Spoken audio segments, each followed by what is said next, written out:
राधे राधे। त्रिनेत्र भाग्य में आप सभी का स्वागत है।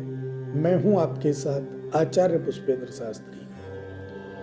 ग्रहों की बात करें, ज्योतिष के अनुसार ग्रहों का एक विशेष महत्व है। ज्योतिष के अनुसार अगर हम देखें तो ग्रह एक प्रबल ग्रह कहलाते हैं। तो ग्रहों में हर ग्रह के बारे में जानकारी होना अति आवश्यक है। आज इसी बात को लेकर के हम आगे बढ़ते हैं और बात करते हैं शुक्र ग्रह की कि शुक्र ग्रह आपके जीवन में कैसा फल देता है। शुक्र ग्रह के द्वारा कौन सी ऐसी उपलब्धियां हैं जो आप प्राप्त कर सकते हैं। शुक्र ग्रह अगर कमजोर है तो क्या परेशानियां दे सकता है। शुक्र ग्रह की ऐसी कौन सी कमियां हैं, अर्थात क्या इसका दान होता है, कैसे इसकी पूजा होती है। इन सभी चर्चाओं को आज आप इस वीडियो के माध्यम से हमसे जानेंगे। अगर किसी भी प्रकार से आपकी समझ में कोई शब्द न आए, आप समझना चाहते हैं, तो आप इन्हीं नंबरों पर जो आपके स्क्रीन पर चल रहे हैं, इन नंबरों पर कॉल करके आप हमसे डायरेक्ट बात कर सकते हैं, जुड़ सकते हैं, जान सकते हैं जो आपका प्रश्न है।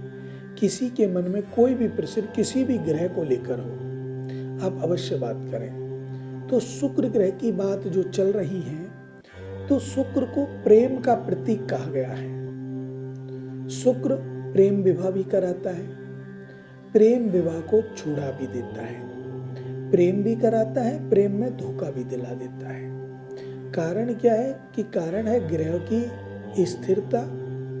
ग्रह जहां बैठा है वो स्थिति किस राशि पर है उस हिसाब से। तो शुक्र ग्रह का जो रंग है वो है श्वेत, सफेद। सफेद रंग से शुक्र ग्रह मोहित होते हैं और पति पत्नी के प्रेम के लिए शुक्र को विशेष महत्व माना जाता है।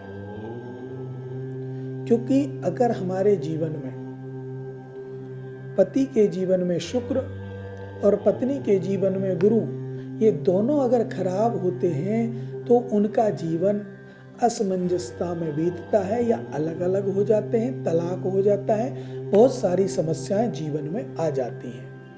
लेकिन हम जो चाह रहे हैं, हम चाहते हैं आप अपने जीवन को सफल बनाएं। किसी भी प्रकार की कोई भी यातना आपके जीवन में ना आए, कोई भी दुख संकट आपके जीवन में ना आए।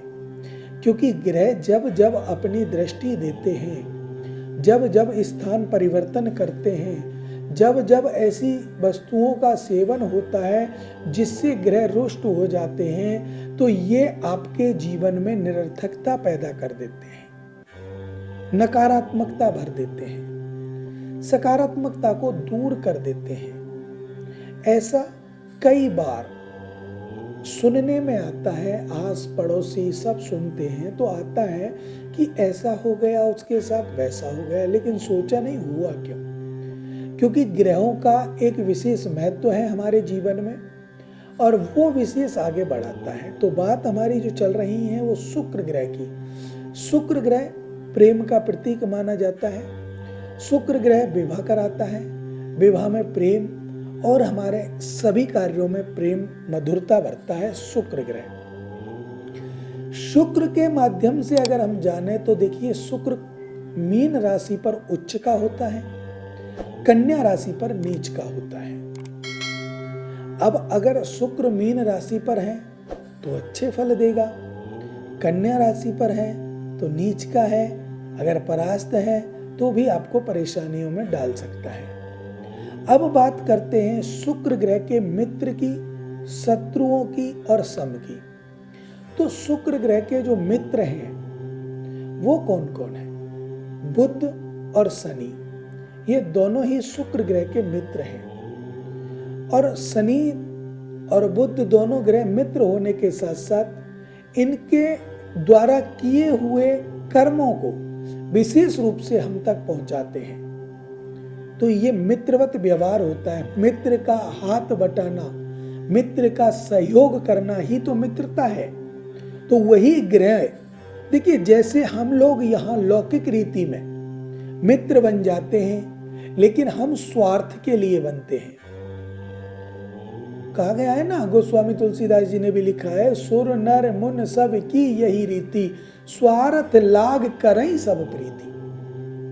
हम स्वार्थ के वशीभूत कार्य करते हैं, लेकिन ग्रह निस्वार्थ भाव से अपने मित्रों के साथ कार्य करते हैं। फल रहता है, कुंडली में 12 भाव हैं, उनमें कौन सी राशि कहाँ विराजमान है, ग्रह कहाँ विराजमान है, किस क्षेत्र में दृष्टि दे रहा है, जहाँ बैठा है वहाँ, और जिन जिन घरों को देख रहा है वहाँ, ये विशेष रूप से आपको फल प्राप्त कराता है।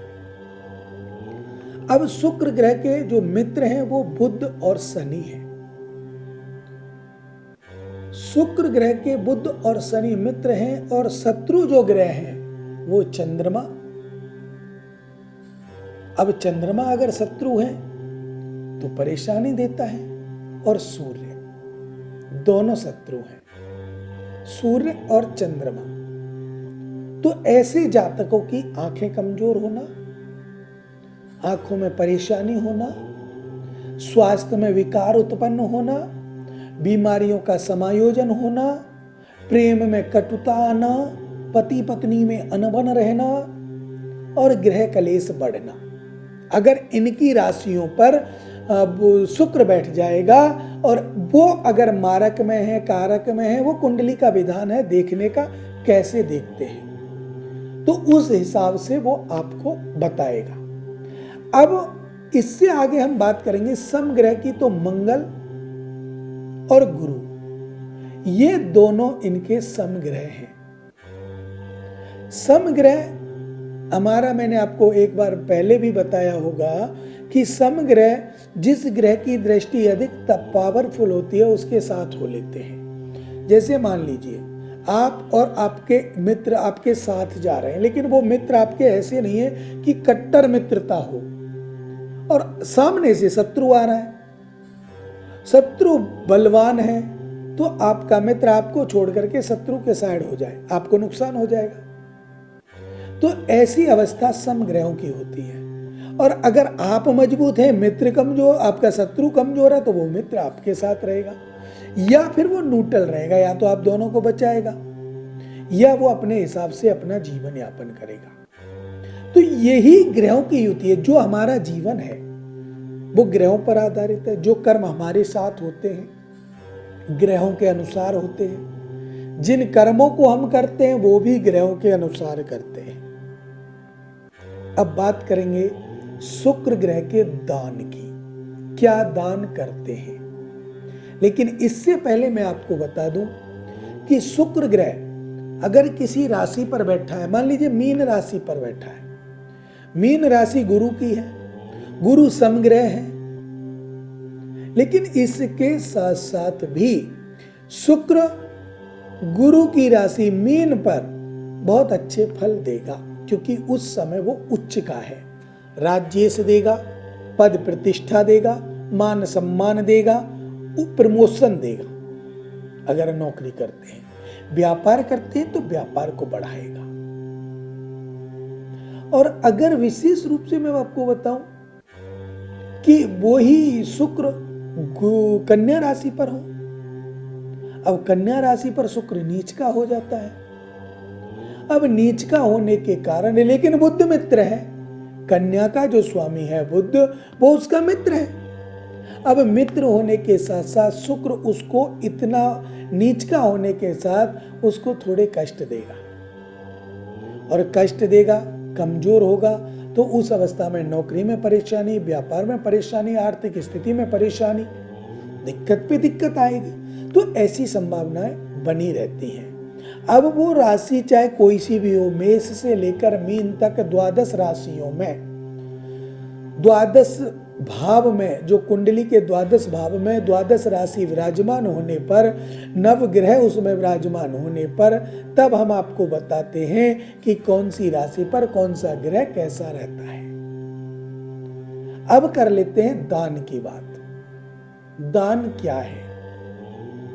तो शुक्र का दान दही, कपूर, श्वेत वस्त्र, श्वेत पुष्प, चांदी, सोना, श्वेत घोड़ा, अर्थात ऐसी चीज जो श्वेत है, जो चंद्रमा को भी दान होती है और शुक्र को भी दान होती है। तो वो श्वेत वस्तुएं हम शुक्र के निमित्त दान करते हैं। अगर वो कारक का स्वामी है तो हमें दान नहीं करना चाहिए, मारक का स्वामी है तो हमें दान करना चाहिए। बात करते हैं पूजा की। शुक्र की पूजा कैसे करें? तो शुक्र मंत्र का जप करके पूजा होती है, नवग्रह शांति कराकर पूजा होती है, और हमारे यहाँ पूजने के लिए इनके अनुष्ठान किए जाते हैं, उन अनुष्ठानों से भी पूजा होती है। या फिर आप शुक्रवार के शुक्रवार माता के मंदिर में जाकर के माता को श्वेत पुष्प आप चढ़ाइए, सफेद फूल, चीनी, दही, चावल, चांदी, सोना, आप इसको चढ़ाइए। दान नहीं है वो पूजा है। उसको जब माता को अर्पण करेंगे आप, दान होता है ब्राह्मण को देना, गरीब को देना, किसी अपने को देना, वो होता है दान। भगवान को अर्पण करना वो होता है पूजा, ये ध्यान रखना। तो जब हम भगवान को अर्पण कर रहे हैं तो वो पूजा है, और पूजा से ग्रह मजबूत होता है, दान से ग्रह कमजोर होता है। कारक का दान करते हैं, मारक की पूजा करते हैं। बात करते हैं गुरु वक्री की और गुरु मार्गी की। जब गुरु वक्रीय होता है तो समस्याओं का आगमन होता है कुछ राशियों पर, जैसे कन्या राशि पर गुरु वक्रीय होने पर, क्योंकि नीच की राशि क्या है, तो समस्या आएंगी।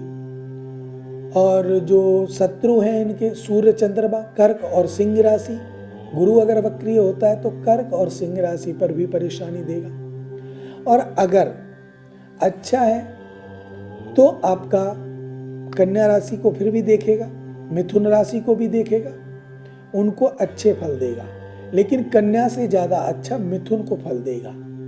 और यही बात मिथुन के साथ साथ गुरु की जो राशियां हैं उनको भी वो अच्छे फल देगा। शुक्र की राशि को, अपनी राशि को भी अच्छे फल देगा। शनिचर की राशि को, जैसे मकर और कुंभ राशि शनिदेव की है, उनको भी अच्छे फल देगा। धनु से अच्छे मीन राशि को फल देगा।